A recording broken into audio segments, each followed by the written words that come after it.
Déjate envolver por los relatos que inspiran, emocionan y te transportan a otros mundos. En Entre Cuentos, cada episodio es una puerta abierta a la imaginación donde las palabras cobran vida y te invitan a soñar. Hola, bienvenidos a un nuevo episodio de Entre Cuentos, un espacio dedicado a escuchar las historias de quienes nos cuentan las historias. Hoy tenemos una invitada muy chévere, es narradora oral, abogada, magíster en retórica, promotora de lectura y adicionalmente es la directora del grupo de cuentería de la Universidad Javeriana, Liz Quiroga. Hola Liz, buenas tardes. Hola, ¿cómo estamos?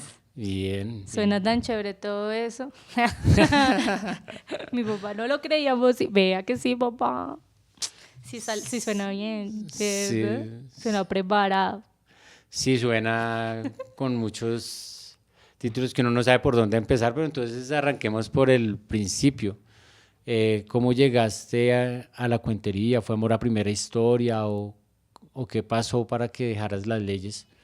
No, yo no las dejé, yo soy abogada. Sí. Sí, sí ejercí, pero lo que pasa es que mi formación como cuentera, por decirlo así, empezó al mismo tiempo que yo inicié la carrera de Derecho. Entonces, al inicio fue como más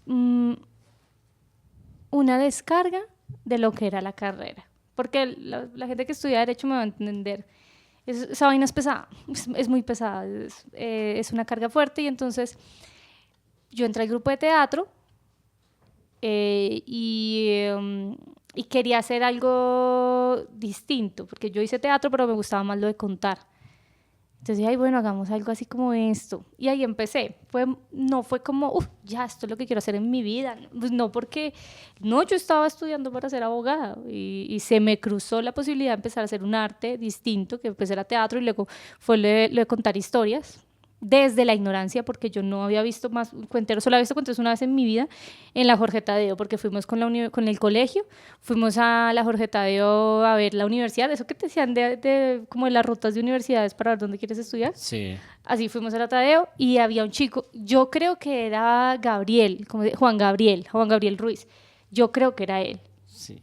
Y fue lo único que vi, pero pues no me pasó. Así que hay gente que dice, yo quedé flechado y botado. Sí. No, a mí no me pasó. Yo estaba en la universidad y yo quería hacer algo parecido a lo que hacían comediantes de la noche, que en ese tiempo estaba muy de moda eso de comediantes de la noche.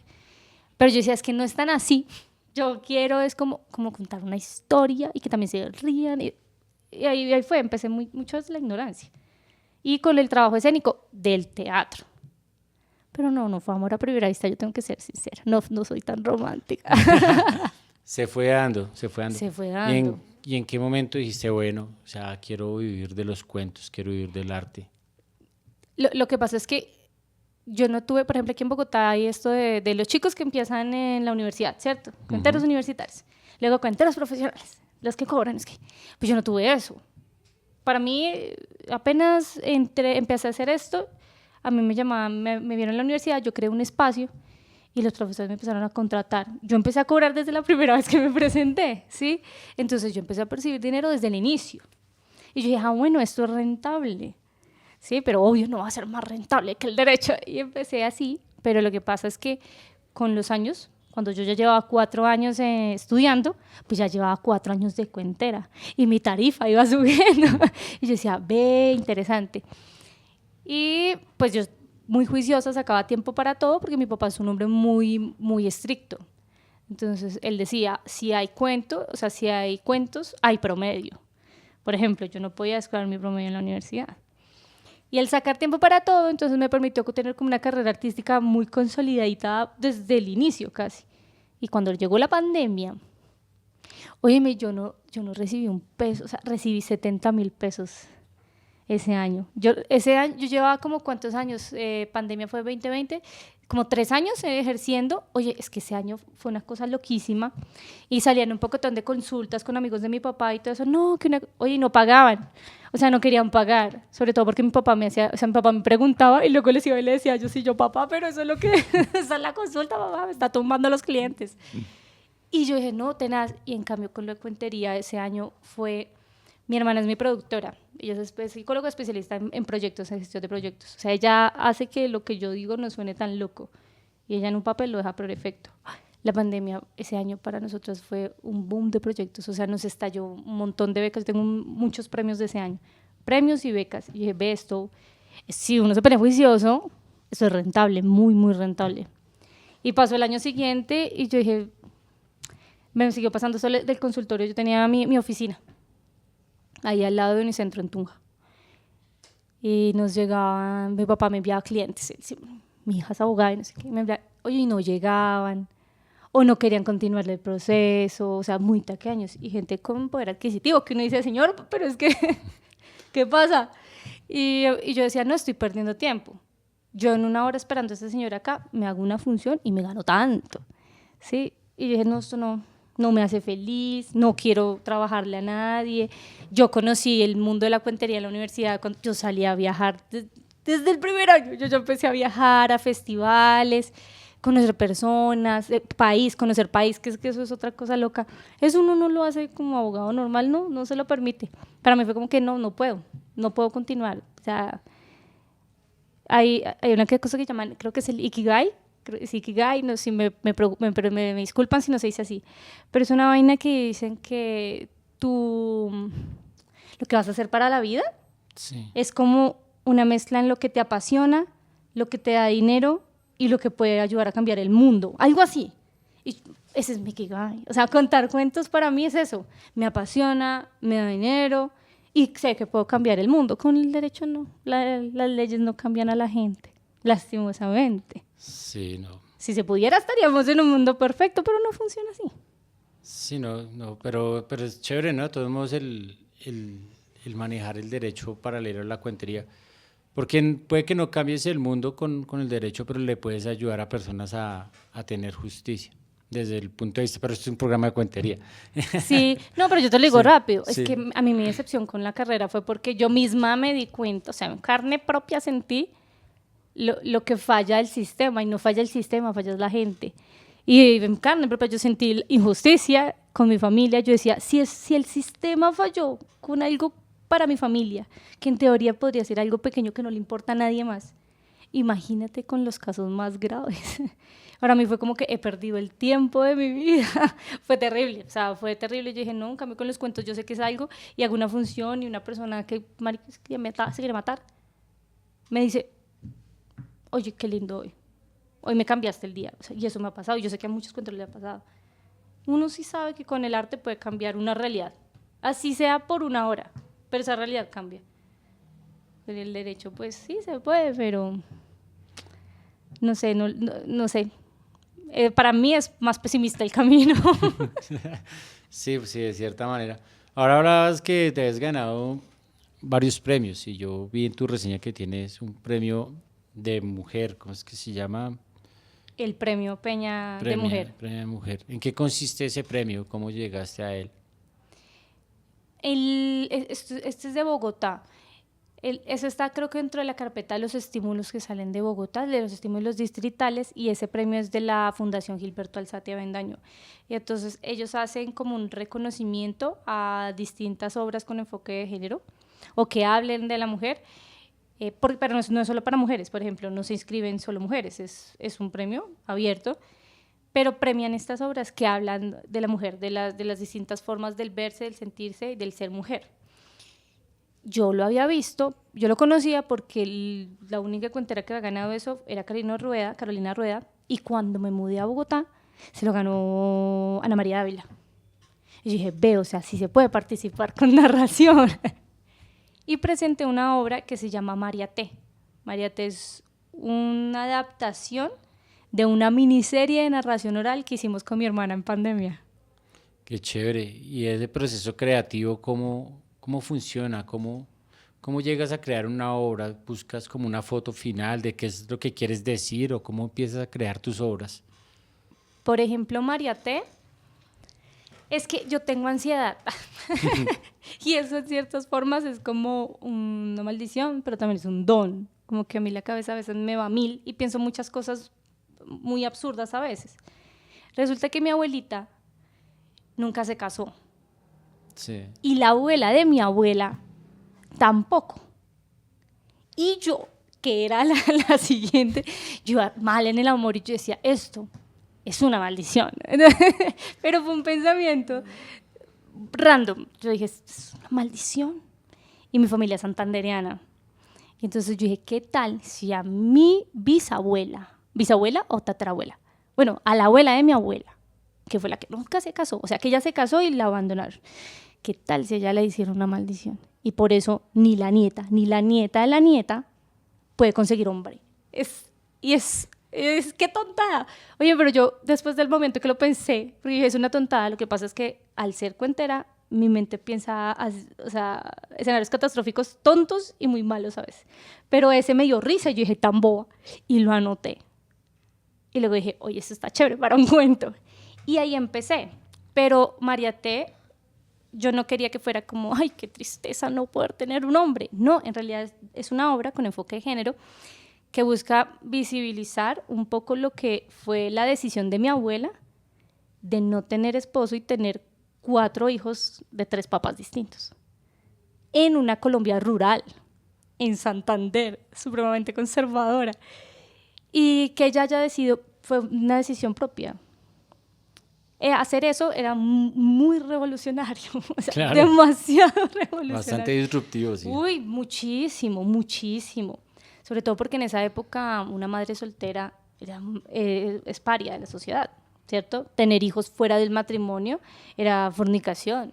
En el pueblo tenían cementerio diferente para la gente que estaba, por ejemplo, en pecado. Los que no se habían casado y tenían hijos. Y se morían, entonces tocaba meterlos al cementerio malo. Unas cosas muy locas. Y a mí me pareció muy curioso eso. Y ahí hablo de 3 personas, como que de 3 ancestras, que son mi abuela materna, la vida de mi abuela paterna, que ella sufrió muchísimo, y la de mi tía abuela paterna también, que también sufrió un montón. Entonces, intento darles el fin que ellas no tuvieron. Como qué tal si lo que sabemos nosotras ahorita, ellas lo hubieran podido decir en ese entonces. Fue mucho de lo que yo ya sabía de ellas, pero también pensarme desde la hora, porque no quería un final como el que tuvieron, no lo quería. ¿Qué tal si ellas hubieran podido decidir? Entonces, para mí crear es, yo conozco algo, todo nace desde casualidades, un pensamiento tonto. Tengo un pensamiento tonto, es una casualidad. De ahí viene la decisión. Esto puede ser un cuento.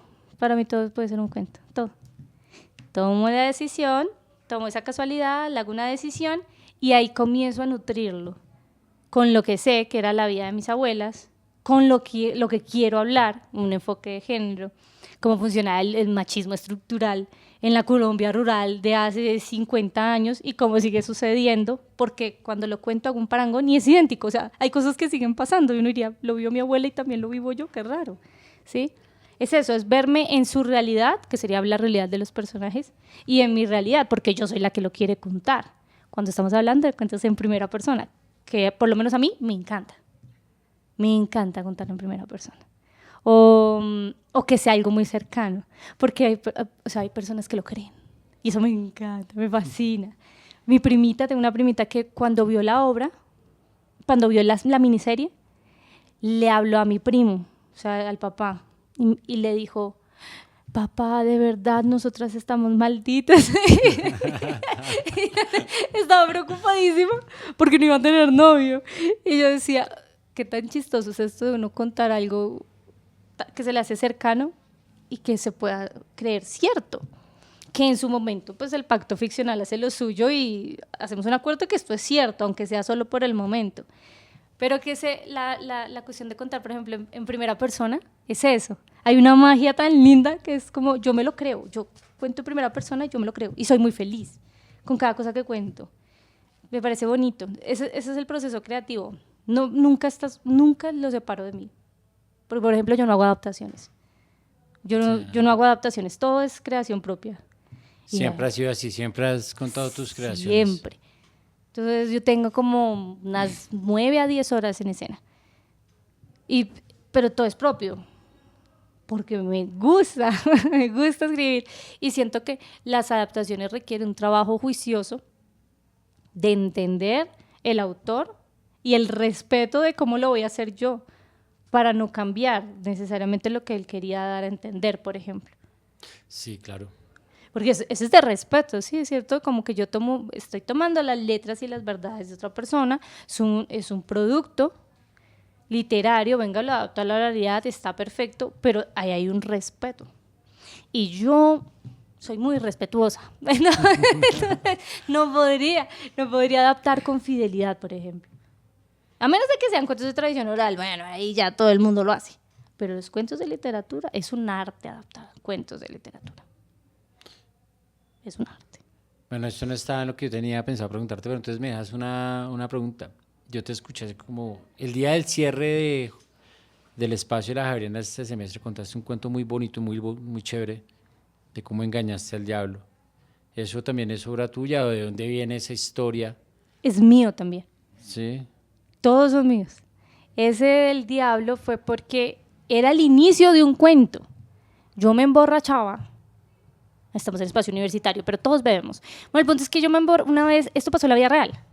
Yo llegué borracha a mi casa y estaba solo mi mamá. Y yo entré rápido, mi mamá me abrió la puerta y yo me entré rápido y me acosté. Y mi mamá llegó y entró despacito, abrió la puerta y me dijo como, ¿usted me cree, marica? Mi mamá es santanderiana, ella es muy fuerte. ¿Usted me cree, marica? Lizeth, viene borracha, ¿qué excusa va a sacar? Y yo estaba borracha, yo estaba ahí acostada, se me apareció el diablo, yo dije así. Y pum, al otro día yo dije, wow, esto está genial. Con una amiga, en otra borrachera que tuvimos, otra fiesta, una amiga llegó y mi mejor amiga, que yo cuento de ellas, sí, se me colgó del cuello a decirme, flaquita hermosa, la quiero mucho. Oye, y nos caímos, y en efecto yo caí contra el suelo, me salió un chichón inmenso, y yo dije, esto está genial, y lo junté. Entonces, el inicio del cuento, de este show, eso dura como unos 50 minutos, yo lo presenté en un Ascun, fue con el que me gané el segundo Ascun. Ya. Pero el inicio era de que yo llegaba borracha y mi mamá me decía, ¿qué le pasó en la frente? ¿Por qué está oliendo a chicha? Y yo le decía, mamá, es que se me apareció, se salió el diablo, y fuego y chispa, fuego. Cuento todo eso, que se sale el diablo. Sí. Y mi mamá respondía, usted me cree, marica, Liz Helena, usted con esas... Pero ella no me creía. Llegué un día a mi casa, había salido de teatro, me acostaba a dormir y no podía, pues por esta cuestión de la ansiedad, estaba con muchas cosas y me vino a la mente y yo dije, oye, ¿qué tal si mi mamá me cree que el diablo se me apareció?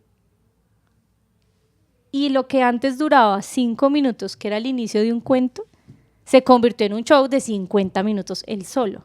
Siempre son preguntas. Yo le digo eso a los estudiantes, les digo, los cuentos son las respuestas que le damos a ciertas preguntas que nos hacemos. Para mí fue, ¿y qué tal si? Yo le digo a mi mamá que se me apareció el diablo. ¿Sí? Y eso era un cuento para estudiantes de colegio. Entonces al final mi mamá nunca se lo había creído, ¿cierto? Mi mamá sabía que era mentira y me regaña. Pero luego dije, ¿y qué tal si se me aparece el diablo? Entonces ahí cambió otro cuento, se modificó otro cuento, que fue para hacer la metáfora de un camino con depresión. Que al final, muy al final, hay gente que sí lo entiende y hay gente que no lo entiende. Pero igual se ríen. Eso es lo que tienen, pero todo eso es de mi autoría. Suena a tradición oral por lo del diablo. La gente dice, no, pues es que el diablo, no sé qué. Por ejemplo, mi papá... No, y la fiesta del pueblo y como que pero la tradición de la chicha y todo eso. Pero es verdad, eso es verdad. Sí. Mira, lo de la chicha, lo de que vas a un 6 de enero y a donde el gringo hay un fiestononón, eso es verdad y eso es pura observación. En el pueblo de mi familia eso pasa. La gente se emborracha, tú no tienes que llevar nada y la gente te da trago y hay chicha en todo lado, ¿cierto? Una vez un alcalde que se iba a posicionar, la alcaldía dio botellas de chicha contramarcadas. Mira eso, o sea, Colombia tiene tanta inspiración, me encanta eso. Sino que hay personas que me dicen, no, ¿esto no es segura que no es tradicional? No, lo que pasa es que a mí me gusta el falso mito. Entonces yo tomo una estructura, por ejemplo, los cuentos de los hermanos Grimm. Sí. Son estructuras muy básicas que todo el mundo conoce y por eso suenan tan particulares de, se me hace conocido. Por ejemplo, el del diablo, la música. Pues nuestros papás tenían el cuento, por ejemplo, mi papá dice que se le apareció el diablo. Mi papá lo dice. Sí. Que él no lo vio, pero el caballo sí. Entonces yo tengo un cuento de mi papá con eso. Y porque a mi papá, su papá le contó que se le había aparecido el diablo y él tenía que hacer una cruz en las patas y todo eso. También lo tengo el cuento.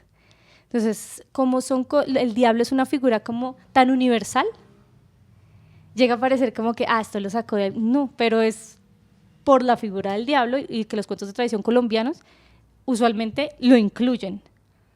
Pero era una respuesta, bueno, ¿y qué tal sí? ¿Y qué tal sí? ¿Y cómo hago yo un cuento de tradición actual? ¿Qué pasaría si ahora se le pesa a uno el diablo? Bueno, pasaría esto.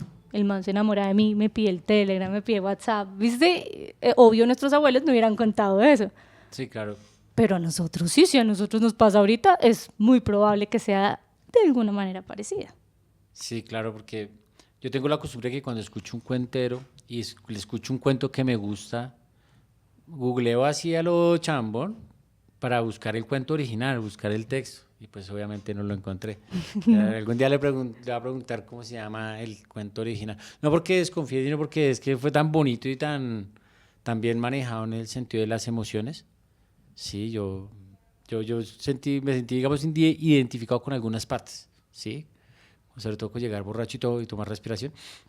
Es que eso tiene, Sí. es y eso eso tienen los textos escritos para ser contados.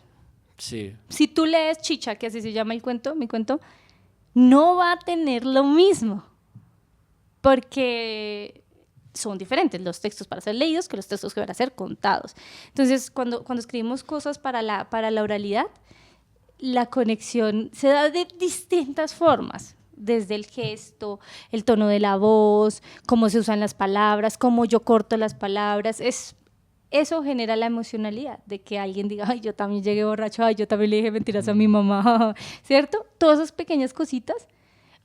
Una canción de Los Diablitos del Vallenato, cuando hay gente que ni siquiera lo conoce, pero alguna vez escuchó en un bus o alguna vez alguien escuchando Los Diablitos del Vallenato. Evocar la nostalgia es mucho más bonito cuando se hace desde la oralidad. Yo sé que el texto es maravilloso, ¿sí? Yo escribo. Sí, claro, yo por eso te decía que yo busqué el texto porque yo sé que escribes. De hecho, en tu reseña dice que eres escritora. Sí. ¿Dónde está? Lo quiero ver porque es bien bonito. Ahora que mencionabas el tema del Premio Peña de Mujer y lo de género, ¿cómo te ha ido como mujer cuentera? ¿Cómo fue abrirse espacio en este gremio? Yo ahorita estoy muy contenta porque, por lo menos en mi taller, en la Javeriana, hay participación femenina grande. Y lo veo aquí en Bogotá, hay muchas chicas y eso me encanta. Porque, por ejemplo, cuando yo inicié, eso fue muy duro. Yo estaba en Boyacá, estaba en Tunja, todo eso ya se sanó, pero igual, es decir, contar la verdad, pues no es pecado. Yo era la única cuentera en Boyacá, por lo menos que sí estaba fija y que se ejercía y que contaba y armaba espacios, yo era la única mujer. Pero entonces era de una universidad. Y el único grupo de narración, como que de cuentería que había, era de otra universidad. Óyeme, yo fui a ver si me daban algún taller o eso.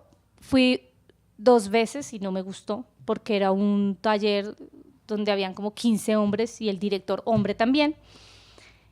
Y su perspectiva de lo que era contar historias, pues no me calaba, porque en un espacio, por ejemplo, tener un espacio universitario hermoso, con presentaciones a personas, o sea, un espacio que se llegaban 600, 800 personas todos los jueves, imagínate, eso era divino.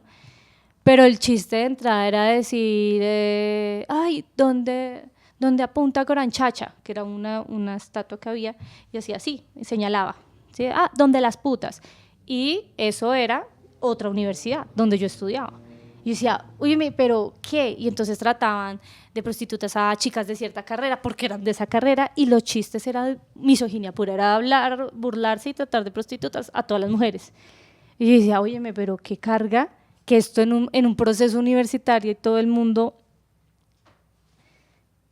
busca es encontrar en la mujer un objeto de burla. Y en ese entorno estaba yo, y con ellos tuve una relación muy cordial hasta que llegó el Ascún. Porque resulta que llegó el Ascún y la cogió contra mí el director. Entonces, ya está sanado, nosotros ya nos hablamos bien. Pero en ese momento la hizo así, él fue el jurado, él mismo fue jurado de las CUN, sí, y de sus estudiantes, o sea, y me dijo que no, que lo que yo hacía no era cuentería, que me iba a dejar pasar para ver cómo me iban a volver mierda en el nacional. Imagínate el nivel, yo una estudiante, una pública. Esa sevicia tan... Mal, ¿no? Y en Popayán, fuimos a Popayán y fue lo mismo. Pasta nos dejaron en el mismo hotel. Y yo, ay, no. Y yo me levantaba a desayunar y jodía. Empezaba a decirme las mismas cosas. Como que ya un acoso sistemático. Ay, va a ver cómo la voy a volver mierda. Y gané. Y alcanzó a decir que yo había comprado los premios. Y yo, pues... Entonces, eso generó que ese grupo de hombres, porque eran todos hombres, como que tuvieran molestia conmigo cuando a ninguno le hice nada. Y era como que cerrar puertas. Por ejemplo, a mí me habían sacado de un festival que se hace en Duitama los años que quieras. Y así de que alguien da mi nombre para la lista y sí. Tengo gente que lo vio, o sea, ¿qué está pasando? Y dice, no, ella no. O sea, me tienen vetada de una ciudad solo por eso. Y en últimas fui la única de todo ese grupo, muy pocos siguen, eran como 15. ¿Y eso en qué año fue? Mira, eso fue en el 2013, del 2013 como hasta el 2015-16, cuando el grupo como se les fue fragmentando y después la gran mayoría de ellos terminaron trabajando conmigo. Y me decían, no, pero es que uno de ellos me dijo, no, es que él hablaba tan mal de ti que uno te odiaba. Y yo, ¿pero qué? ¿Cuál es el problema? Y siempre era una situación muy, muy dura de estar demostrando que soy buena. Invítenme, soy buena, respétenme el espacio. Me quitaron espacios universitarios que yo abría, pasaban cotizaciones más baratas. No, nefasto, o sea, nefasto. Y eran decisiones desde el machismo, que no, o sea, y sí hay que decirlo, no les gustó para nada que llevando tan poco, porque yo llevaba como unos 6 meses. Hubiera logrado más que lo que llevaba un proceso de formación de más de 15 años. Entonces fue rabia, fue como mucha rabia, pero yo siento que es una decisión equívoca, como que, ¿por qué haces eso? Parte por la que muchos narradores, muchas narradoras incluso, dejan de entrar al gremio, fue eso, porque era un gremio muy, muy agresivo. Y tengo entendido que en Bogotá la misma, peor. Aquí era peor, pero yo ahorita veo un cambio y es muy lindo. Ahora sí siento el relevo generacional, por ejemplo. Sí. Ya hay más chicos haciendo esto, jóvenes, o sea, mis estudiantes tienen 20 años. Yo tengo 32, entonces sí siento que es como un relevo generacional. Sí, claro, pues, y más allá del relevo generacional es que también se está volviendo como a enseñar cuenterías, que yo siento que hubo un bache, ahora que mencionabas lo de comediantes de la noche y ahorita con todo esto casi todo el mundo está tirándose o quiere hacer comedia, o sea, cambia como, y no está mal, sí, pero yo siento que la cuentería, por ejemplo, uno puede hacer reír a través de la cuentería sin convertirse en comediante. Pero es que todo, o sea, perdóname que te dice, sí. Es que la comedia es un género, o sea, la comedia, yo soy cuentera, pero yo soy comediante, yo no hago stand-up. A eso voy. Exacto, o sea, la comedia tú la encuentras en el cine. Un cineasta puede ser comediante, en efecto. Un guionista puede ser comediante, en efecto, porque es que escribe comedia, ¿sí? El formato es lo distinto. Sí, a eso voy. Y bueno, y eso fue en el 2012, 2013, estamos en 2025, o sea, hace 13 años. ¿Crees o sientes que ya se ha ido como bajando ese machismo, esa situación? Sí, bastante, pero creo que influye mucho la camada de chicas que hemos venido también ahí, como que en resistencia, porque igual de mi generación, que yo recuerde, no quedan muchas. O sea, somos como 4 de las que recuerdo en un momento, pero por ejemplo yo ahorita soy profe y busco que mi espacio de formación en la universidad sea un espacio seguro, tanto para chicos como para chicas, ¿cierto? Que no, en ningún momento se sientan acosados, por ejemplo. ¿Qué pasaba? Sí, claro. Sí, que yo iba a festivales y obvio, a veces era la única mujer y situaciones de acoso las viví. Y uno decía, oye, que si yo no hubiera tenido la fuerza, porque soy muy seria, o sea, cuando a mí me toca poner la seriedad de frente, mi mamá es Santander y mi papá es Santander, yo soy el doble, o sea, soy terrible. Y me tocaba tener esa fuerza, que feo que uno no pueda sentirse tranquila en un espacio como por ejemplo de compartir desde la palabra, pero habían situaciones que ya no se presentan. Por ejemplo, yo puedo decirle, de 12 años en festivales, yo puedo decir que ya de un tiempo para acá eso ya no pasa. Qué bonito. Claro, ya hay un cambio, un cambio sustancial en eso. Y sí siento que es como un filtro, no sé si ha pasado como un filtro, no lo sé, yo no sé qué fue, pero sí ya hay más palabra femenina que implica que los espacios también deben soltar un poquito la testosterona y entenderse como un espacio mixto de seguridad para todo el mundo, ¿cierto? Yo sí veo un cambio y procuro, yo a mis chicos siempre es como desde el respeto, apenas veo algo es como, soy muy mamá. Sí, sí, no, para nada. No, claro, ¿Tú a qué viniste al taller? ¿A aprender a contar historias o a andarme enamorando de una niña cada semana? No. ¿Qué estás haciendo acá? O sea, yo soy así, yo soy terrible. Claro. Ven, y otra pregunta. Hablabas que te has ganado varios premios, ¿sí? Y es chévere, es bonito ese reconocimiento. Pero un premio que te haya dado la cuentería que no sea tangible, o sea, eso que dices, pues pucha, valió la pena cada segundo que invertí en tomar esta decisión porque tengo esto ahora. Mi vida, la libertad de ser. Porque, por ejemplo, si yo siguiera en el derecho, si algo que me parezca duro es la vida de oficina. Durísimo, durísimo. Yo admiro a la gente que toma la decisión de trabajar, que le gusta levantarse, ir a hacer su trabajo. Yo decía, yo amo mi trabajo, lo amo. Y no hablo solo de la universidad, porque igual amo lo de la universidad. Tengo unos grandes jefes, entienden el arte. O sea, si me entiendes, estoy en un entorno artístico. Entonces, poder decir, yo vivo del arte en Colombia, loquísimo. ¿Sí? Y que la cuentería puedo hacer todo lo que a mí me gustaba. Yo tengo formación en natación, tengo formación en música, tengo formación en narración oral, tengo formación en comedia. Y siento que es el único arte donde yo puedo hacerlo todo. Yo quiero escribir, escribo mi obra. Quiero contarla, cuento mi obra. Quiero hacer reír, puedo hacer reír. Quiero hacer llorar, puedo hacer llorar. Puedo cantar, puedo cantar. O sea, la cuentería es un arte tan completo. El poder enseñar, por ejemplo. Lo que tú decías ahorita, que el boom de la gente de aprender comedia, eso fue un boom mediático que viene pues desde CADO, por ejemplo, que eso fue un fenómeno, los chicos de CADO. Pero, por ejemplo, en los entornos académicos, la narración tiene algo que el stand-up, no la comedia, nunca tendrá, y es la inclusión. Todo el mundo puede contar historias, ¿sabes? Todo el mundo encuentra en el escuchar y el sentirse escuchado formas de sanar.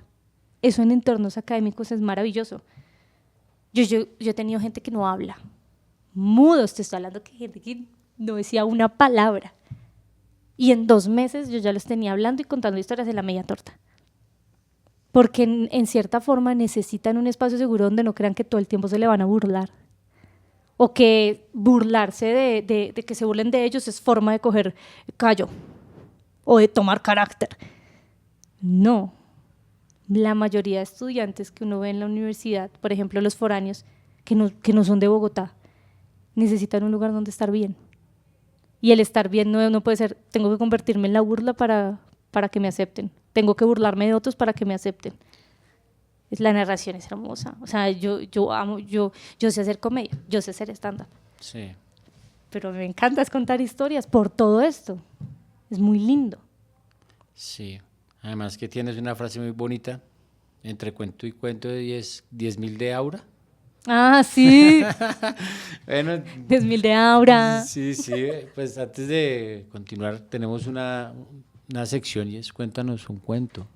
A ver, que nos regales un cuento para nuestros oyentes y luego te formulo otra pregunta.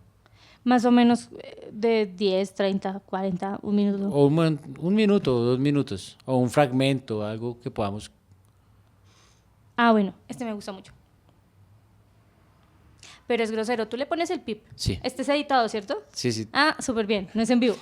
No. Bueno, entonces tú le pones el pip. Dice, el hombre se arrodilló. Le dijo, ay, mi amor, por favor, perdóname, no me dejes. Ella no significa nada. Mentiroso como todos. Le dijo, ella no significa nada, mi amor, fue solo una cosa de una noche, por favor, no me dejes, que si me dejas, no puedo respirar. Ay. La muchacha escuchó eso y le dijo, ¿qué?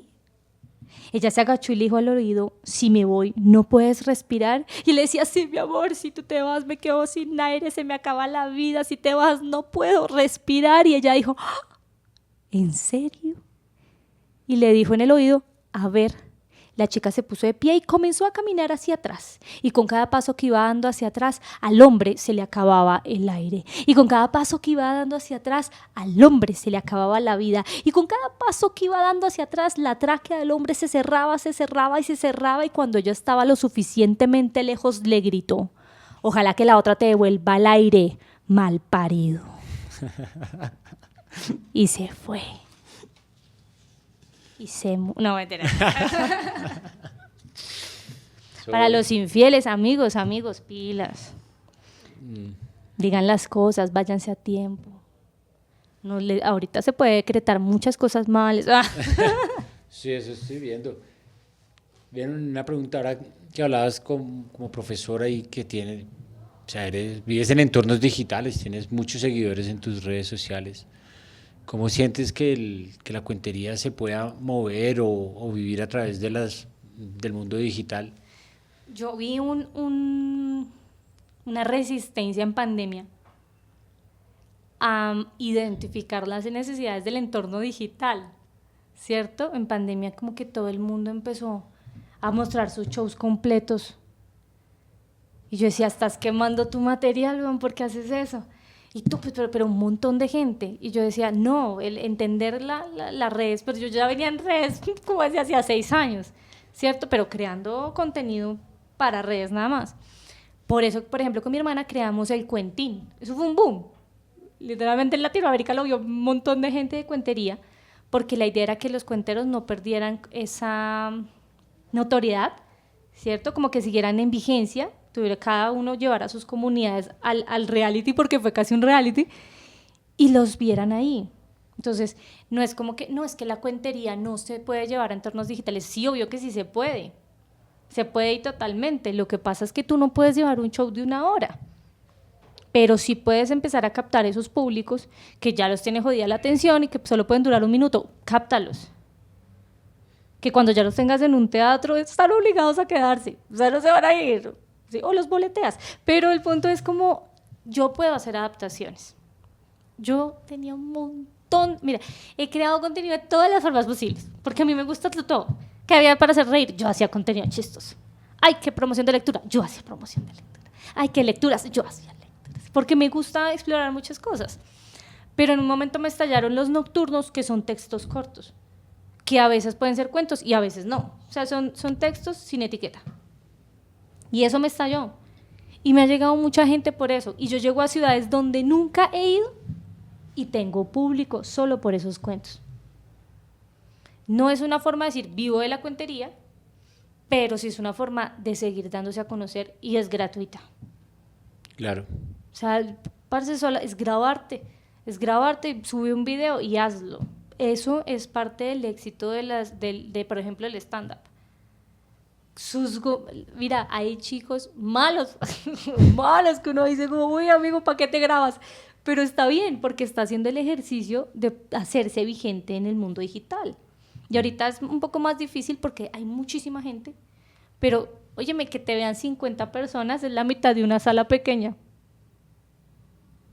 Si tú tienes 1000 seguidores, con que logres fidelizar un 10%, ya tienes una sala llena. Sí, lo que pasa es que como que nos enseñaron a pensar que el éxito es tener 100,000 seguidores, 1,000,000 de seguidores. No, sí. Yo conozco gente famosita en redes, 100,000, 140,000 seguidores y no llenan una sala de 100 personas. Sí, fuerte eso. ¿Ves? Entonces, no, el punto es saber de que esos números que tienes son importantes, porque son personas reales. Eso pasa con los números de la cuentería. Yo llegué a tener números reales que yo conocía casi a todas las personas que me escribían, porque cuando iba a festivales y todo eso, siempre daba mis redes. Liz, cuéntala. Entonces, son números, personas de verdad. No es como que alguien me vio y me siguió. Los últimos sí, pero mi comunidad fiel, nació de las presentaciones en vivo. Eso es lo que nosotros tenemos, que no tienen los creadores digitales, por ejemplo. Una comunidad real.